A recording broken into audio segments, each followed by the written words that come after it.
Hi, this is Kimberly. First, I would like to say that I deeply and sincerely regret calling DA Michael Rourke an asshole in my last video. Sometimes my mouth runs before I can stop it. I didn't mean to call him an asshole. I'm experiencing the winter blues, and I may or may not have taken it out on DA Rourke. To refresh your memory, it was during my final chapter review on My Daddy is a Big Fat Flaming Zero. Miss Lena says, quote, "The most compelling piece of evidence that matched up with Chris's story is the video footage that neighbor Nate had of Chris loading the truck the morning of the killings. When looking at the footage very closely, there's a small shadow beside Chris that is obviously one of his daughters. In the video, Chris bends down and scoops up the small body, putting her in the truck after loading Shanann's body." Rourke also said that video footage, quote, "would be consistent with his statements that the girls were alive when they left the house and walked out to the truck," end quote. So I said, so which story is true, DA Rourke? That does not match up with what you and Mr. Rusick said at sentencing. So which story is true, Inspector Gadget? And somewhere along there I called the DA a rude name, and I want to take it back. So this video is a mashup of the critiques and reviews and bitching and moaning of the first 5 parts of this book series that I did. So without further ado, please enjoy. Much love and peace. Thank you for listening. Your kind and encouraging comments concerning the Cadle clusterfuck. I don't do drama. This just landed in my lap and I could not pretend that I didn't see it. I was researching moral responsibilities, for crying out loud. And I have no freaking agenda or any damn thing like that. There's nothing sinister, and there's definitely no damn conspiracy. I really just want to forget the shit ever happened. You know, I saw plagiarism. I just cannot look the other way. That's it. Somebody said, quote, "I was going to listen to your video, but I couldn't. Your mouth is just too filthy," end quote. Okay, well, I'm sorry you're such a bitch-ass moralist prude. I just hope y'all don't get bored with this book series because I don't see myself going off on this new author. She's obviously very educated, intelligent, and has common sense. I'm confident she knows the rules of not only the English language, but all about plagiarism stuff too. And with the very first sentence, I'm just all merry and joyful. A nice feeling after being so scarred from Crucible. For those of you unfamiliar with Crucible, it's a long, boring story, but it's Chris and Scribble put together, and Scribble came from Scribe and Cadle combined. A scribe, of course, back in the day, copied documents before printing was invented. And I wanted to feel important, so I'm going to start using disclaimers too here and there. Like when I want to deny responsibility for stuff, like I did in the last video. That shit was for entertainment purposes only. So nobody come after me. I have crippling anxiety, for fuck's sake. And I did not do anything wrong. I found a wrong and I reported it. If we're all a bunch of liar pants, no one's going to be happy. To any scribes listening, please take note. It's beyond me why some people would not admit that they did that for their book. What a smart woman we have in our midst. She even has fancy footnotes and a bibliography. God, nightmares from old lady Hansard's class in 11th grade English are like flashing in my mind. I like that she states her reason for writing the book, but one always assumes they also do it for money, and that's okay. One has to pay the bills and buy groceries and wine and stuff. This lady's the real deal. I like her. She's followed it obsessively, just like me, and a lot of us, some insight into that bird brain peanut head. So yeah, she does have new and shiny shit for us, heinous and evil. Me either, Lena. It's scary as hell. That actually brings me comfort. She was just so completely in love with that insane dipshit. But wait, I shouldn't be calling him names regarding his mental status. We have a professional in the house, so I should not be attempting to diagnose him. But still, he is a dipshit. I think that's been proven as fact. And was he born like this? An evil psychopath? A narcissist? Something else? Was he born like this, or did he become this way over time? Oh, I have questions. Was Chris and Shit born a dumbass and a wuss? And did Shanann know he was a pain in the ass as he was before they got married? Could Shanann have saved him from being a pinhead, numbskull doofus, candy-ass Nimrod, mega-bitch coward, shit-for-brain snowflake, piss-face, nincompoop, wolf in sheep's clothing pile of chicken shit? And Lena has people. This is how you do it, guys. I love professionals. Well, sometimes. I also like to be all casual and shit. In fact, I like that even more, so don't expect me to start dressing up and shit. I prefer pajamas and no shoes. How exciting is that? I'm impressed and a little bit intimidated. There she goes, being all smart and stuff again. I am in complete awe. Exactly. We don't know the full truth. Chris Watts has confessed many times. It gets more dramatic each time. That asshole shitface gets on my last nerves. Chris asshat Watts that we don't know what goes on behind closed doors. My guess is a lot of eye rolling and perhaps some hollering. I'm told that on a Sunday was my grandmother's hell-raising days. My dad and his parents and brothers all worked very hard on the family farm 6 days a week. Come Sunday, they all went to church at the insistence of my grandmother. Then they would come home and have Sunday supper. My dad told us that's when all the bitchin' and hell-raising started. She would address each person in turn and tell them off and express her disapproval for all the wrong shit they had done during the week. She'd end up having everybody either in tears or almost in tears. My dad said you would never recognize her from that woman that had just been praising the Lord and singing hymns at the top of her lungs just an hour earlier. I'm gonna kinda toot my own horn here and say that I think I may have gotten my bitchin' and hell-raising skills from her. He said it would go on for hours on end, and no one was allowed to leave the table until she was done. And sometimes someone would be slapped and have it tip their chair over backwards, and she would just keep on going, like the Energizer Bunny. She was a big woman, too, not fat, but big-boned and muscular. She was strong like ox from working so hard all of her life. You know, but my family, they would have been good candidates to go in and see Miss Lena for some family dynamics counseling. But back to Chris Trollface Watts.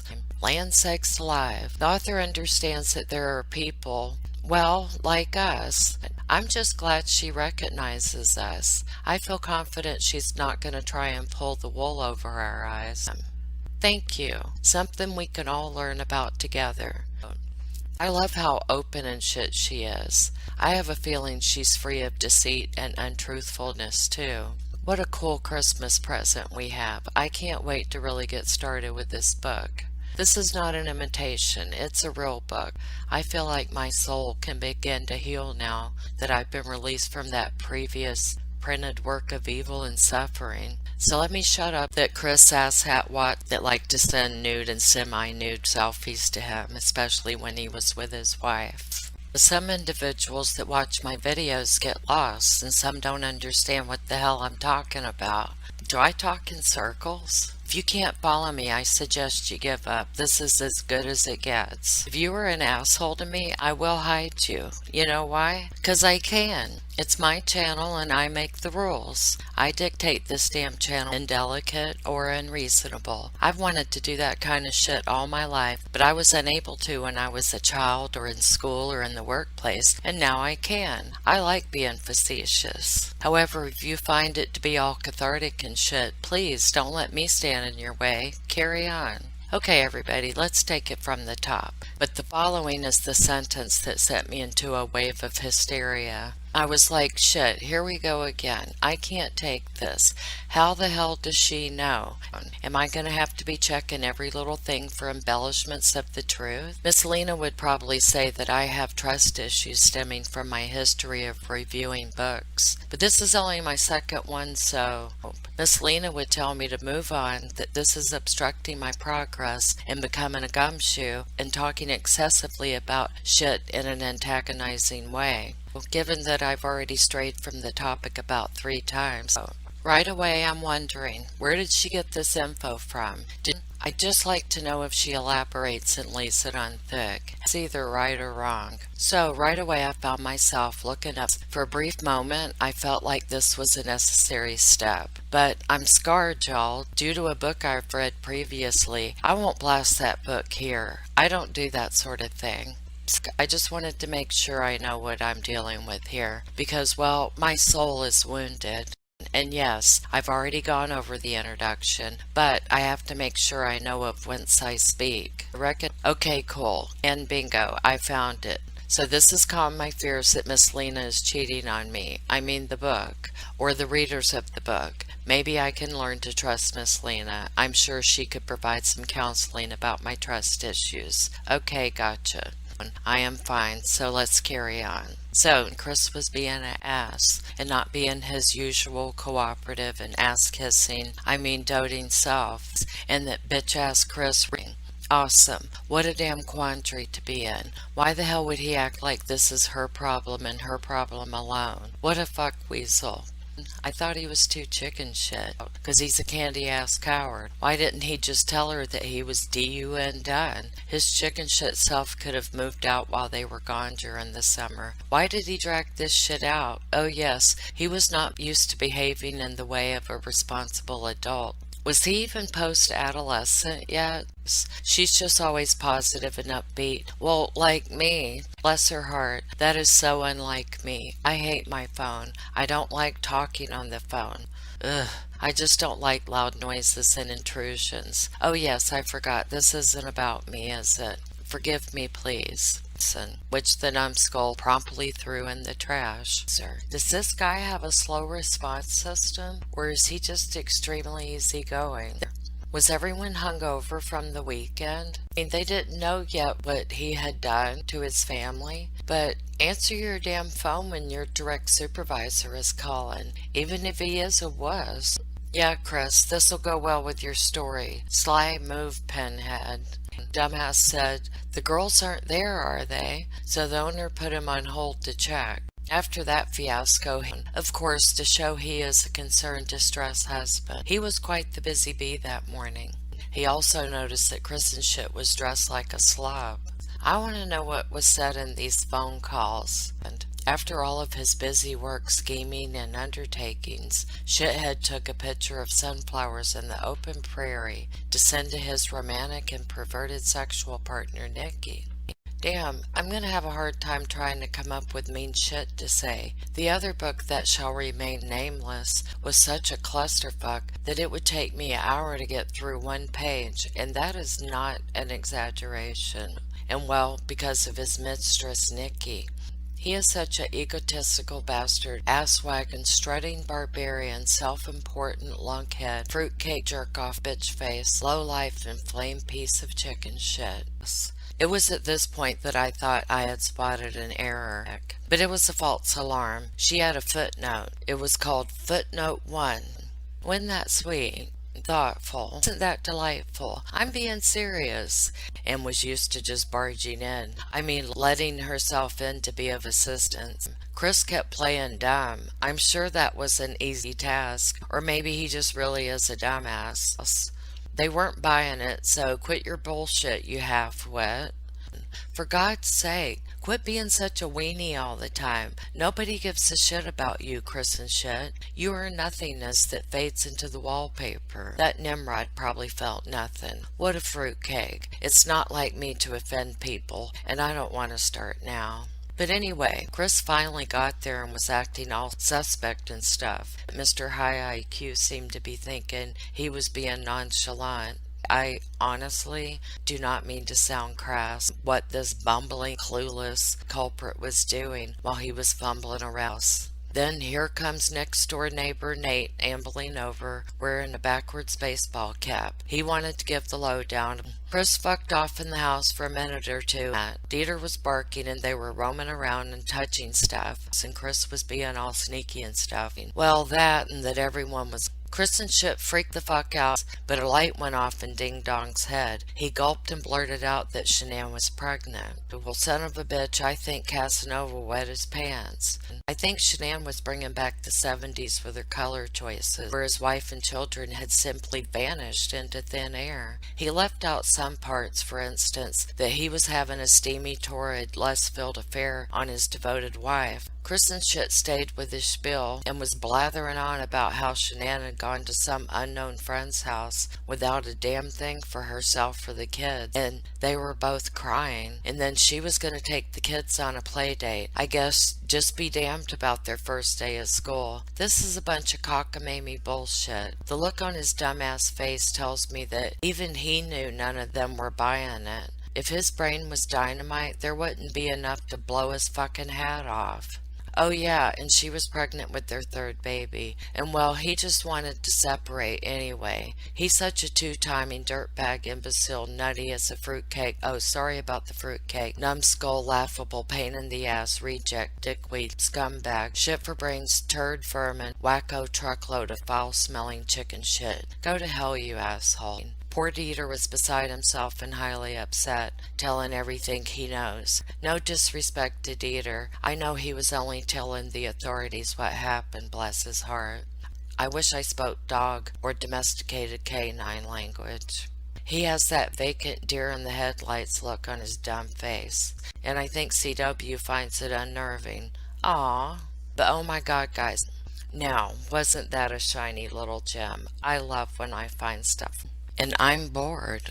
Don't get me wrong, but I'm anxious to get to the part where Miss Lena is going to try and make us understand some of what goes on inside that peanut head. It's the evening of the murders. Chris and shit is home cleaning up the crime scene. Friends keep dropping by like it's a substandard sitcom. Everyone wants to say "there, there" to the chowderhead and console his dull-witted, horn-swoggling ass. That's the perfect activity for Chris and shit, so he doesn't have to talk. You are never going to be able to know him. He's empty, vacant, wooden, motionless, idle, barren. His antenna does not pick up all the channels.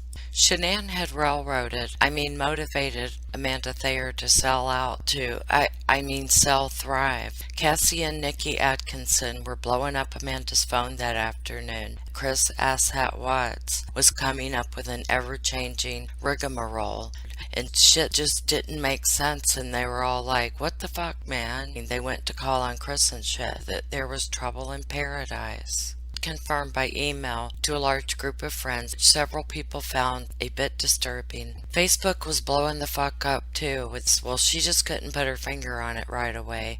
Chris told them he was pulling the plug on the marriage, and that Shanann was not happy. He yabbered about money being tight and they couldn't afford the house, and that in general their finances were in the shithole. He told a cock and bull story. Shut up, Chris and shit. Nick and Amanda had a shit ton of questions for CW. Dumbass is always devoid of emotion. He's emotionally bankrupt. CW fibbed and said he wanted his family back. He couldn't stop grinning like a Cheshire cat. He seemed to be quite pleased with himself. Amanda invited him to come and spend the night. Although CW was keen for a sleepover, he declined, saying he wanted to clean up the house for when his family returned. He probably needed time to get his elf pajamas out from storage in the basement anyway, 'cause he did spend the night the next evening. Or at least get him something to eat. Probably something easy on the stomach, like some smiley face pancakes. She started to feel a bit dithery. What did she expect? To see them walking down the street with just the clothes on their backs? Dickweed started not giving a damn when Shanann was feeling unwell with her pregnancy, when in the past he was quite supportive, and Lauren started feeling a little bit dubious of CW. And then David Colin showed up. He is a friend of douchebag Watts. Jerkoff was a mechanic, and Shanann's constant posting on Facebook got on David's nerves, so he unfriended Shanann. He recognized that Shanann wore the pants in the marriage. Jackass had informed David of what had happened was, when he got there, he saw that Chris was in the middle of destroying evidence, hosing down the house, and making perfect vacuum lines in the carpet. And then he whipped up a nice protein shake for himself and found that he preferred it to being pinned down in a marriage. Then Jeremy Lindstrom showed up. It was just Grand Central around there. Fucktard whined to his friends about marital calamities. CW said he thought they were just hiding out somewhere without their medications. He said that made him feel anxious and alarmed. Well, for God's sake. He is such a horse's ass, jackwagon chicken shit, gutless detestable bastard, obnoxious lying cheating dipshit, wanker lowlife lunkhead menace, noodlehead pea-brain, unfortunate clumsy, dim-witted sleazebag piss-face. I hope you drop dead and go to fucking hell.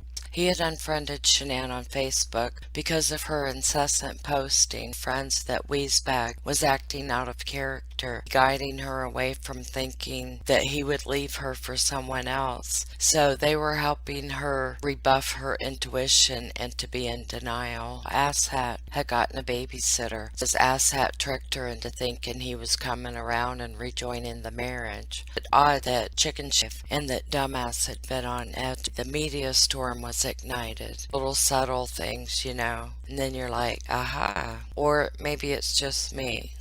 Cleaning chemicals that Jerkoff had been using to sanitize the crime scene. He had been able to sleep much without Bella and Cece there to throw chicken nuggets at him. She was eyeballing him sideways and made note of CW being a prick. And while we all know how that went, you can almost imagine the sirens and flashing lights and imaginary arrows pointing at him after he was done flapping his jaws and spewing verbal nonsense.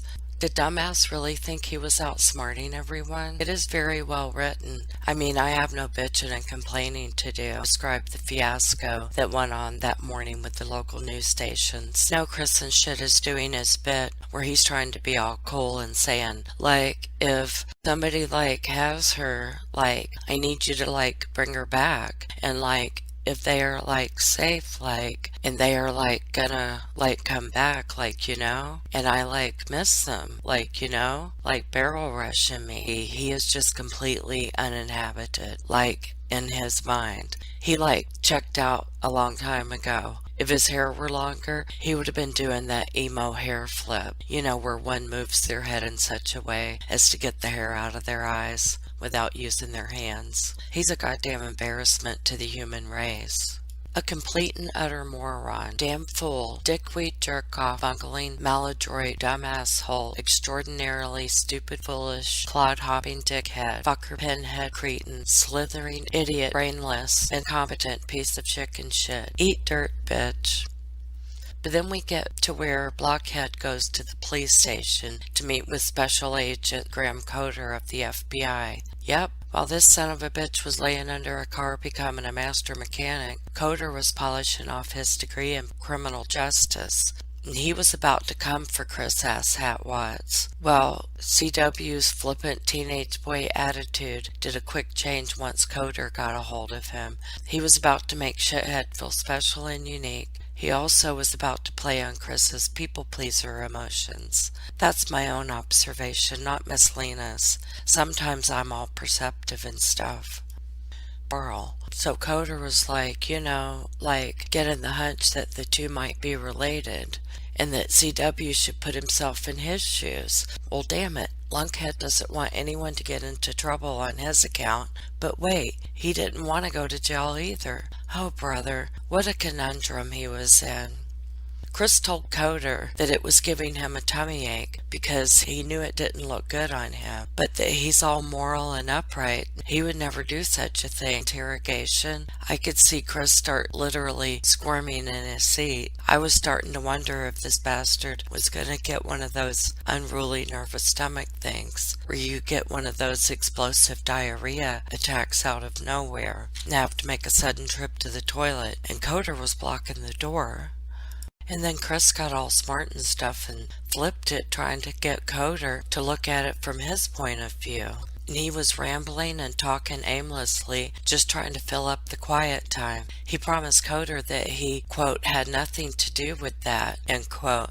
But you know what I noticed on my own? That Chris did not pinky swear when he said that he promised he had nothing to do with their disappearance. So Coder straight up asked him if he was telling the truth. Chris and shit said yes, and Coder asked him why should he believe him. So Asshole went on to explain that he's all passive and a doormat and stuff. Coder's the kind of guy, he's all smart, and he was figuring out Chris and sizing him up.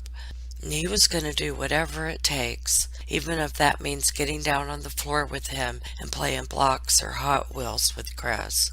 Chris and shit was trying to explain that he's a good guy and that he has good qualities and character. He just wants everything to be cool, man. No yelling, no screaming, because that kind of stuff upsets him. So Coder assured him there would be none of that and continued to stroke his ego, flattering and praising him, telling him what a big boy he had been during this really hard conversation. But it was going to get a little bit harder, Coder said. Quote, I need to ask you about your marriage and infidelity, end quote.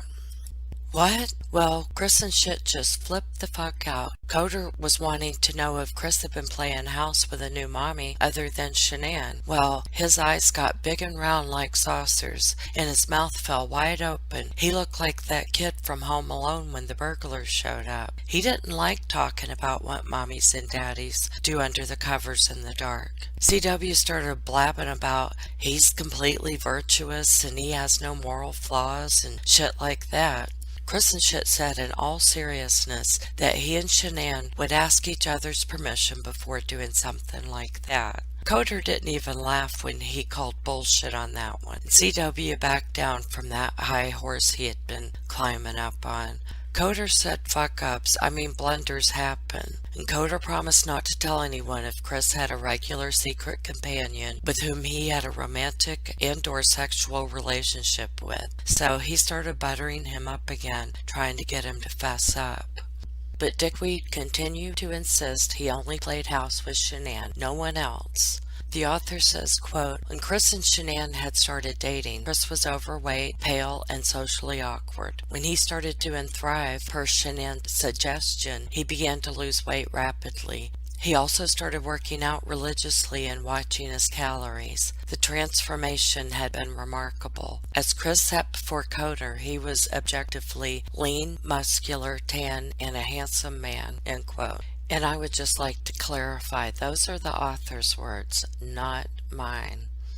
Well, okay, but there are other ways of terminating a marriage and parting ways, dumbass. Please forgive my froggy throat. I have a sore throat and a cold. So, is it your buddy Mark's fault this time? He's not the one you needed a green light from, asshole.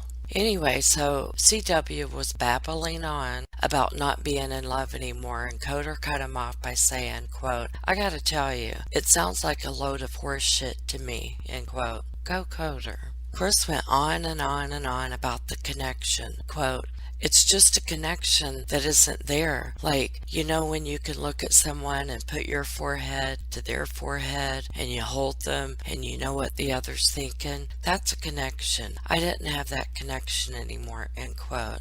Oh my God. And Coder is sitting there looking bored and allowed him to just keep digging himself deeper and deeper into this awkward and embarrassing situation. Buckweasel gave him a soliloquy about how Coder just needs to trust. Bust my head, he said. Well, Chris and shit, there are people that will still do that for you, Chris and shit, right there where you're at in prison. Coder asked CW to tell him a typical day at their house, and he did. Every single painstaking little detail. Look at me trying to act like a psychoanalysis. Coder keeps pressing CW and tells him he thinks there are two Chris's, the responsible Chris and then the other Chris that had a secret. This is where he really starts to fuck up, and that's my professional opinion, not that of the FBI special agent or the licensed psychotherapist. Coder told him none of this shit makes sense and asked Chris if they could start over. Chris said sure. Then Coder said they would take a break for the night. He could tell that CW was stubbornly refusing to stop being a stupid dumbass. Chris and shit was relieved. But me, I want you to know that if you have a question, if you think we're not doing something enough or well enough, I want you to say, I gotta call Graham. CW thanked his new friend Graham Coder and promised he would come back the next day at 11 a.m. for a polygraph. Coder told him they would work as a team. It's just unfortunate for Chris and shit that his parental supervision wasn't there to tell him, zip your fucking mouth, before the front porch sermon or before the FBI was testing his knowledge. Chris and shit needed a good night's sleep, so he grabbed his elf pajamas and went to Nick and Amanda's house for the sleepover.